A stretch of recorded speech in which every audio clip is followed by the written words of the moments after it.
Raidījums taps sadarbībā ar Motofavorīts un Statoil jaunā degviela Miles aizved tevi tālāk.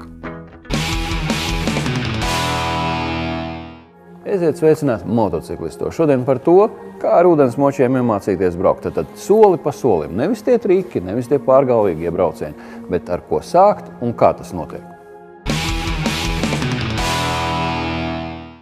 Šī raidījumā mēs turpināsim stāstu par ūdens motocikliem. Ja iepriekšējā jūs redzējāt, ko tik nevar izdarīt, mest salto, kūleņus un vēl kaut ko, tad šī gadījumā mēs sāksim ar to pašu pamatu, ar to sākumu. Varbūt tad ar ko tad īsti pareizi iesākt? Es saprotu, šī vecumā mēs vairs nepaspēsim, bet, ja ir jaunāki cilvēki, tad ar ko sākt un kādā veidā? Mēs esam sākuši no 9 gadu vecuma un faktiski atļauts sacensībās piedalīties sākot no 8 gadu vecuma. Ir speciāli klases, kopā pasaulē skaitās tā kā 2 lielās federācijas, kas organizē sacensības, viena ir UAM un otra IGSBA. Latvijā startē pēc formāta IGSBA un faktiski šai organizācijai kopā ir kaut kādas 75 klases. Tas nozīmē, ka faktiski jebkurš, jebkādā vecumā, ar jebkādu motociklu būs iespēja piedalīties sacensībās.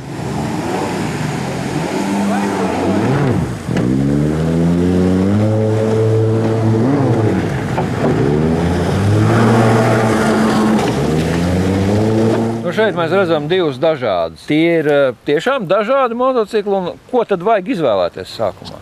Motocikli tiešām ir pilnīgi dažādi. Viens ir 2-taktevs un otrais ir 4-taktevs. Abi divi stāvošie motocikli.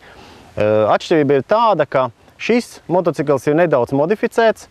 Šis faktiski šādā komplektācijā nāk tieši no veikala plaukta un momentā var likt uz ūdens un piedalīties sacensībās un viennozīmīgi būs rezultāti un tā tālāk. Iesācējiem vieglāk viennozīmīgi būs izvēlēties 2-taktevi, jā, jo motocikls ir vieglāks. Tikai tāpēc, ka tas svars ar kaut ko ietekmē? Viennozīmīgi ietekmē, jo, teiksim, lielākam cilvēkam šis svars ļaus to motociklu arī, teiksim, vieglāk vadīt. Jo stāvošā motocikla vadāmība nenotiek tikai, teiksim, ar stūri un gāzi, bet ar visu korpusu. Ar visu korpusu. Viņš ļoti iespaidojas no tā, vai mēs stāvam vienā malā vai otrā malā. Arī, teiksim, ja jūs paskatāties, kā trasē piedalās, visu laiku notiek šī kāju maiņa un svara pārvietošana dažādos veidos, lai šo motociklu padarītu stabilāku. Jā.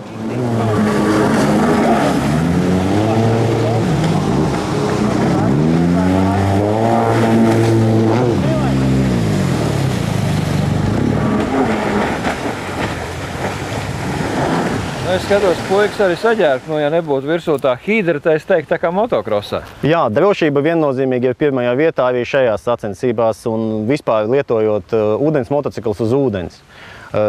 Tāpēc mēs vienmēr izvēlamies pēc kaut kāda laika, kad vispār esam sapratuši, kas tas tāds par motociklu, kā viņš daudz maz uzvedās un varam uzrausties uz viņa kājās, tad mēs viennozīmīgi liekam vai nu bojas, vai nu vismaz novinājam virzienu, kādā visi pārvietojas. Tas nozīmē, ka šis jau izslēdz iespēju satraumēties un veidot tādu organizētu kustību vairākiem motocikliem vienlaicīgi.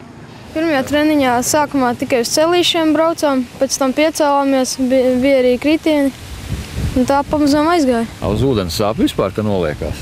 Atšķirībā kādā ātrumā. Ar ko būtu jāsāk, ja, teiksim, puikas tagad arī skatās, tad vispirmais laikam ir jānopērk šitais te, tad vecāki nopērk, jā?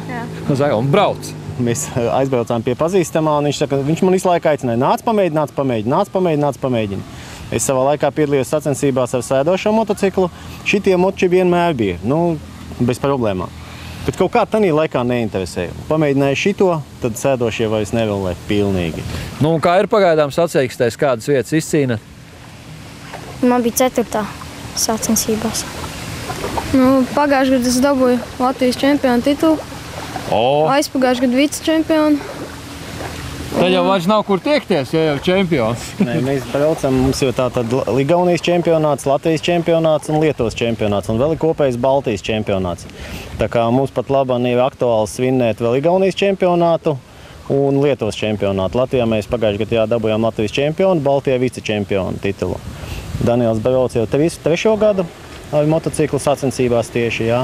Un Maksis šogad 1. gadu mēģina braukt sacensībās, bet tev jau moci jau brauc no 9 gadu vecuma. apstieties uz šiem jauniešiem, vai ta viņiem pasauli viss nav vaļā, vai smaids nav sejā. Tieši tāpēc, ka viņi ir aktīvi. Arī mēs aicinām jūs būt aktīviem jebkurā vecumā. Šodien tātad notiek Latvijas čempionāta otrais posms, notiek tradicionāli Ventspilī.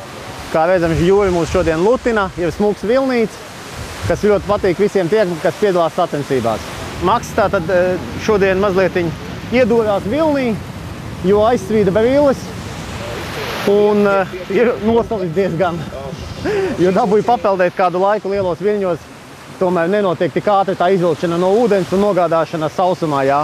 Galvenais viļņos novaldīt moci, un ja jūt, ka krīt, tad jātupjas ceļos. Kāpēc? Un tāpēc, ka tad līdzsvars labāks.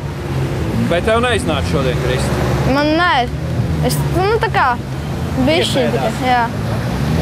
Bet tu pats šodienas braucienu kā vērtēt? Tev sanāca labi? Jā. Vieta? Tad ir vēl kur tiekties. Šodien vēl ir kāds brauciens? Jā, vēl divi. Vēl divi braucieni? Tad bija tikko pirmais. Tad tu cīnīsies par to pirmo vietu, jā? Jā. Kā jau mēs esam teikuši nevienu reizi, motosports ir domāts ne tikai vīriešiem, ne tikai puikām. Ar motocikliem, ūdens motocikliem brauc visi, kuri sevī jūt aicinājumu un spēku. Un tomēr paskatieties, ja meitenes tā smaida, kāpēc nenodarboties ar šādu sporta veidu? Ir grūti, bet ir prieks pēc tam. Tādi viļņi. Vismaz ir interesanti. Daudz meitenes nodarbojās ar šo sporta veidu? Ne īpaši. Eiropā ir kādas 11 meitenes. Latvijā 5. Jau uzvarēt, ne? Nu tā jau nav. Meitenes arī ir stipras. Šīs dienas sacensība varbūt dažos vārdos cilvēkam, kas neko nesaprot, raksturo, kas bija svarīgi šodien šādos viļņos. Galvenais ir izturība. Nu jau tikai bija pirmais brauciens, vēl izturēt visu dienu. Tas ir pats svarīgākais.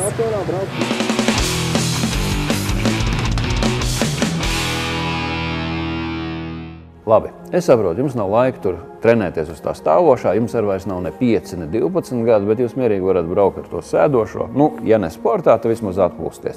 Bet ir arī sportam viens braucamais. Sīdu 260 dzirgspēku jaudīgs, un nosaukums ir, es mēģināšu tagad no lapiņas nolasīt, jo tik garš nosaukums. Vau! RXP, tas nozīmē, ka tur ir sports piedalās, 260 tie dzirgspēki, un SP, tas nozīmē, ka sportam. Klausies, nav tā kā, ka hārls parasti, kad tu brauc ar hārlu, tas tāds opīšu braucamais. Tad mēs pēc tiem stāvošiem ūdens močiem ar pie tādiem opīšu, esam piestājuši. Tāds hārlīts, ko? Negluži tā kā opīši. Tur var salīdzināt tā kā krosinieks ar kādu šoseinieku, teiksim, superbaiku, apmēram tā. Bet, protams, kad ir savādāk. Ir braukšanas stils, maniera ir un arī, teiksim, cilvēki ir dažādi. Vienam patīk māte, vienam meita. Es jau pajokoju, bet, principā, uz šo iemācīties ir laikam vieglāk. Droši vien, ir noteikti viennozīmīgi vieglāk. Kāp virsū, sēdi, turies, brauc, teiksim tāds.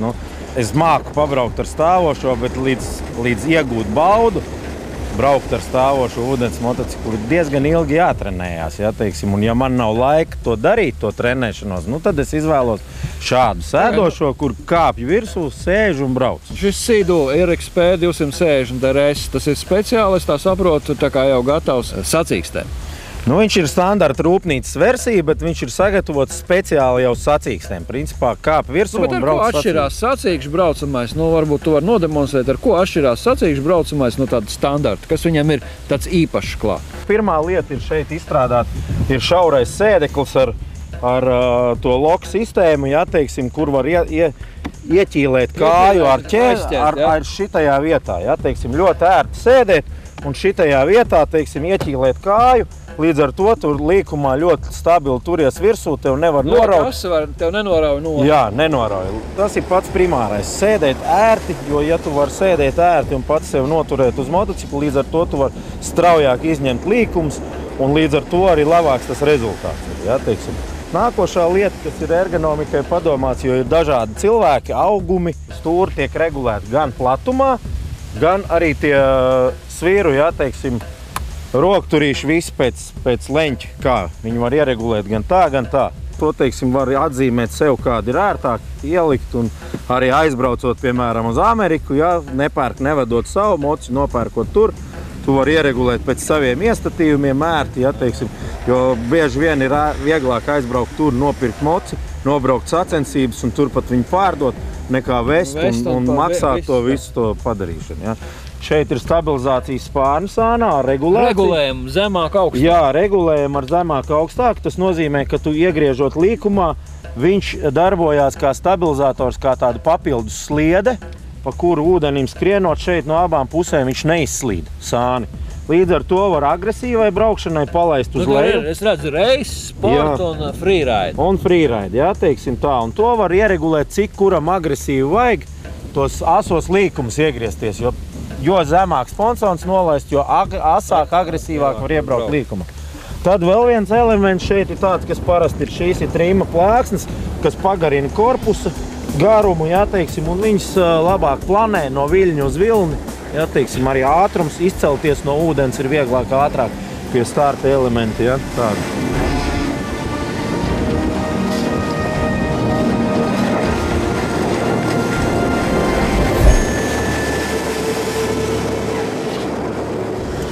Šeit ir tāda lieta, stabilitātes kontrole, saucamais VTS, trīmu sistēma, ar kuru regulējot ir turbīnas leņķis, jā, šeit ar šo pogu. Var redzēt, kā ceļ laivai priekšgalu uz augšu vai uz leju. Līdz ar to panāk lielāko vilkmi, stabilitāti vai ātrumu. Kā jau visās modernās tehnikās, arī pirmā formulā ir kādas pogas, ko braucot var paspaidīt. Tā arī šeit ir ierīkot tādu. Ja brauc, piemēram, ātri pa taisno, tad būtu vēlams pacelt uz vidus stāvokli, jā, teiksim, to pozīciju trima. Ja ir kaut kāda asāka, straujāka līkuma, tad labāk ir ies lejā, tad to laivu spiež vairāk klāt, un līdz ar to ir precīzāk kontrolētāka braukšana, bet atkal nav lielā ātrumā, ir lielāka pretestība.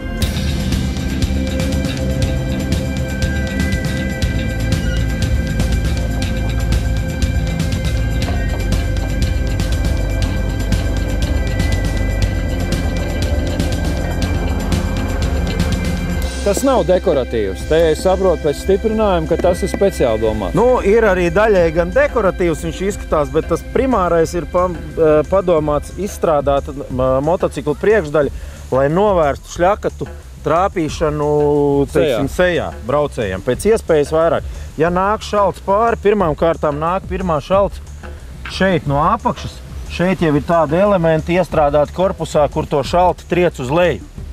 Ja nākamā šalts nāk pāri, viņi nāk, attiecās pret korpusu un tiek šīs ausis, šīs līnijas, pludlīnijas vadīklis, viņas novada uz sāniem. Kā ārklis noņem. Ja šeit ir jau ticis pāri, šeit ir nākamais elements, kas noņem. Iepriekšējiem motocikliem bija diezgan liela problēma, ka braucot līkumā, strauji iegriežot līkumā, kaut daļa ūdens trāpa virspusē, un tas viss ūdens pat taisno braucējiem virsū.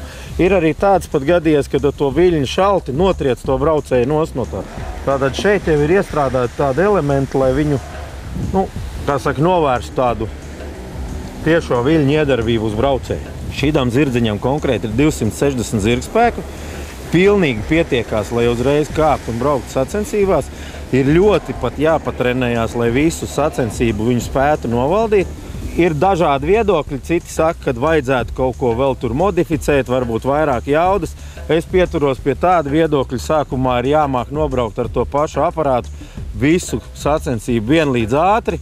Līdz ar to tad arī tālāk var ķerties pie tehnikas. Un šis ir tas variants, kad jūs variet nopirkt gatavu moci no rūpnīcas ar visu garantiju un uzreiz pat taisno piedalīties sacensībās. Tā ir tā galvenā fīča. Tā ir tā galvenā fīča, un ja to tā kopēji parēķina, ja jums ir standarta motocikls ar standarta izmaksām, tad īstenībā tas nav nemaz tik dārgi salīdzinot sporta tehnikas. Un saliekot vienā plauktā ar motociklu ielas, tad, ja mēs sakām, ka Yamaha R1 arī veikalā nopērkams un braucams sacīkstēs, tad tas ir analogs. Analogs, jā. Ūdens versijā. Ūdens versijā.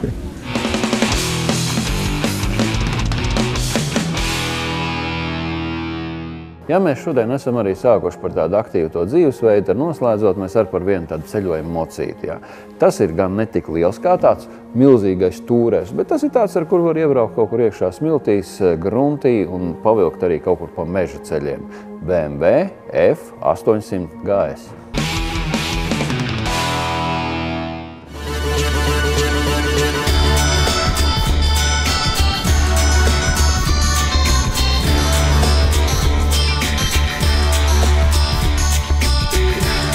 populārākā lieta, kā var atpūsties, protams, ir turisms.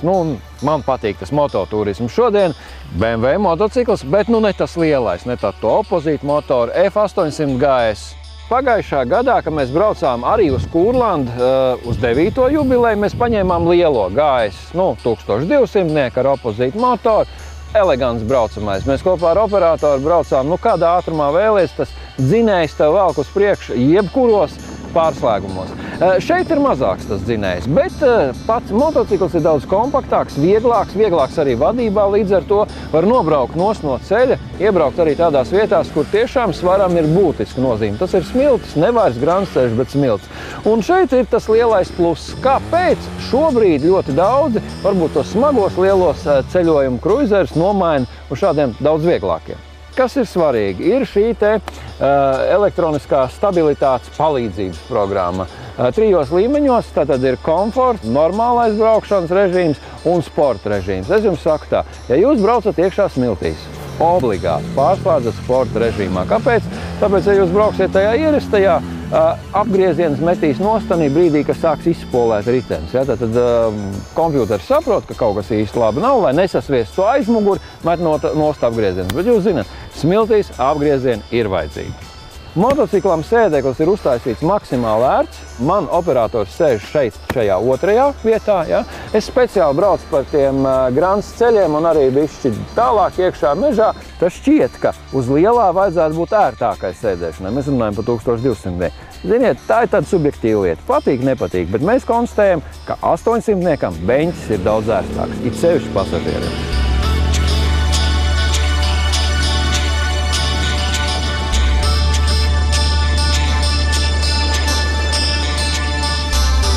Šeit ir 800 kubikcentimetri, ir pāri pa 80 zirdziņiem. Kopumā braucot, ja tu brauc viens un ieskrienies, tev var līdz 180 km ieskrieties ar šo mocīti. Ja brauc divatā un pilni lādēts, tad jau pie apdzīšanas, pie 120, rodās diskomforta sajūta. Bet tā ir nodeva dzinēja tilpumam. Kādreiz es smējos par šīm te vācu konstrukcijām, ja? Bet, ziniet, ir gana praktisks apstieties. Ja? Tad ieliekam šeit atslēdziņu, te ir speciāls tāds turētājs, ko aizbāž atslēdziņai priekšā, lai nesaiet iekšā dubļi, jo mēs jau braucam ekstremāli. Tad mēs ar atslēdziņu nedaudz ķerās, jo mēs jau esam pabraukuši pa dubļiem. Un tad taisam vaļā. Ja? Tad, kā bija tajā filmā, ar vieglu rokas kustību, kas te mums notiek, mums vajadzētu nonākt šai kastei nost. Bet šī brīdī kaut kur viņi diezgan stingri turās. Jā. Rekā, ja? Tad apakšā mēs redzam, ir šādas te 2 austiņas. Ja? Šeit, redzam, ir uztaisīts tāds 2 austiņas, kas tad arī to kastīti stingrāk notur. Atkal uzliekam virsū, ja? Ieliekam tajās austiņās. Ja? Tad atvelkās diezgan stingri. Viss šī konstrukcija ir, ja? Jo gal galā mēs taču negribam pazaudēt kasti. Un aizslēdzam ciet, viss šī kastīte atkal turās atpakaļ vietā. Ja? Ja ir runa par bremzēšanas sistēmu, tad tā ir paņemta tā augstākais gals. Ja? Tad tās ir Brembo bremzes, tā kā, lai apturētu šo te braucošo monstriņu, ir pietiekoši daudz. Runājot par to skaņu, ir tāds zingerīts. Zum, zum, zum, zum, zum, zum, zum, zum, zum. Nav īpaši skaļš un, paldies Dievam, nekrīt uz nerviem. Slavenās asimetriskās BMW lampiņas, jā, mēs varam uzspīdināt, paši zināt, kad mēs uzspīdinām. Es varbūt uzlikt vēl kāds papildu lamps, ja es braucu kaut kur tālāk un tumšākās vietās. Pagājušajā gadā Ziemeļamerikas tirgū BMW tieši pateicoties šim te modelim pielika klāt savā tirgus sfērā 32,7% pārdošanas skaitļu. Arī Eiropā ļoti daudz ir iecienījuši. Pār pa 20% ir tieši šī tirgus daļas pieaugums pateicoties šim modelim. Kāpēc cilvēki to izvēlās? Teikšu tā, ļoti labi vadās. Mocītis var iebraukt arī mežā iekšā.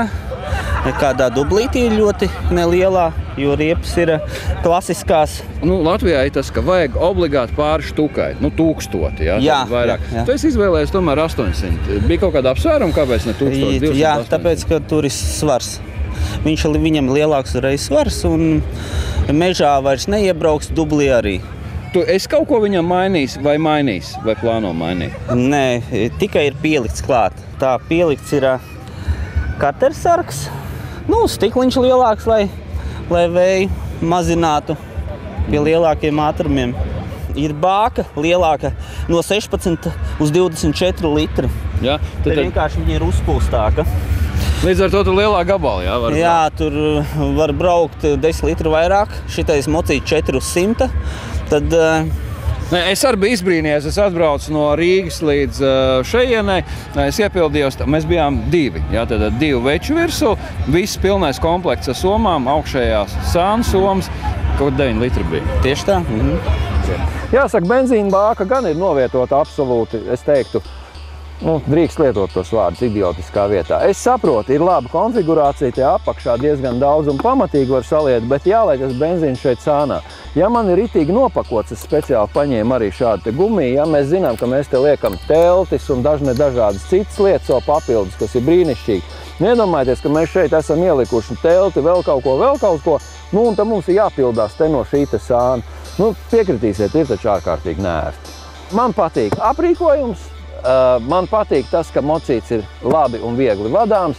Varbūt man bišķi nepatīk tas, ka tas mocīts ir bišķi pa mazu priekš manis. Vismaz man tā šķiet.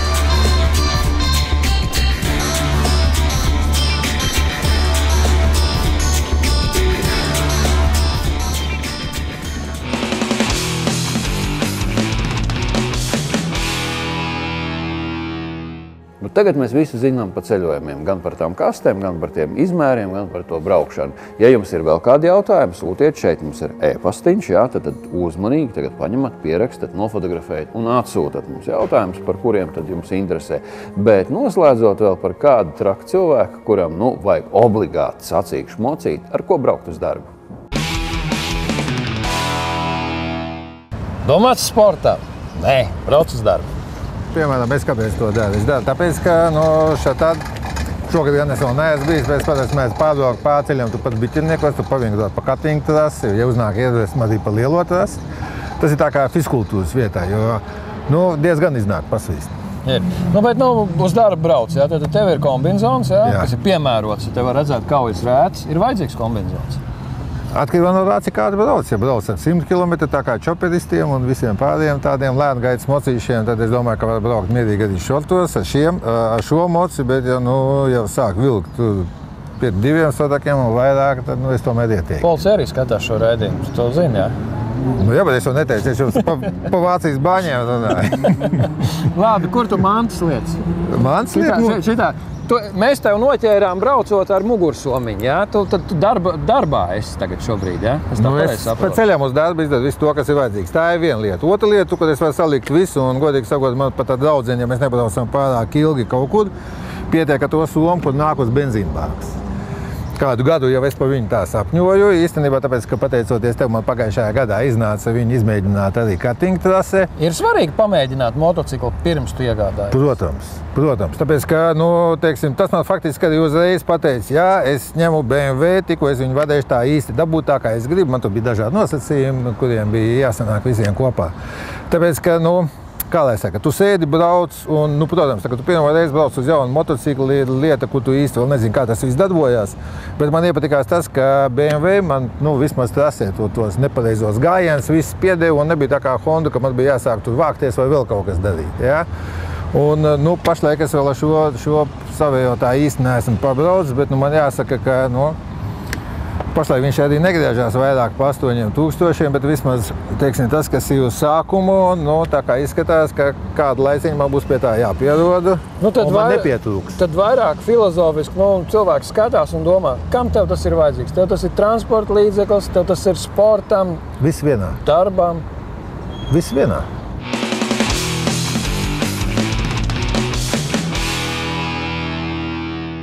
Tas šī reizē viss. Nākošajā reizē pārcelsimies uz Cēsīm. Tur notiek pirmais tāds būvēto moču šovs, kas notiek reģionos. Tad Cēsis pilsētas svētku ietvaros, bet ja jums ir jautājumi un kaut kādas neskaidrības rakstiet, šitais ir mūsu e-pasts uz šejien, tad arī sūtiet, mēs jums noteikti raidījumā atbildēsim.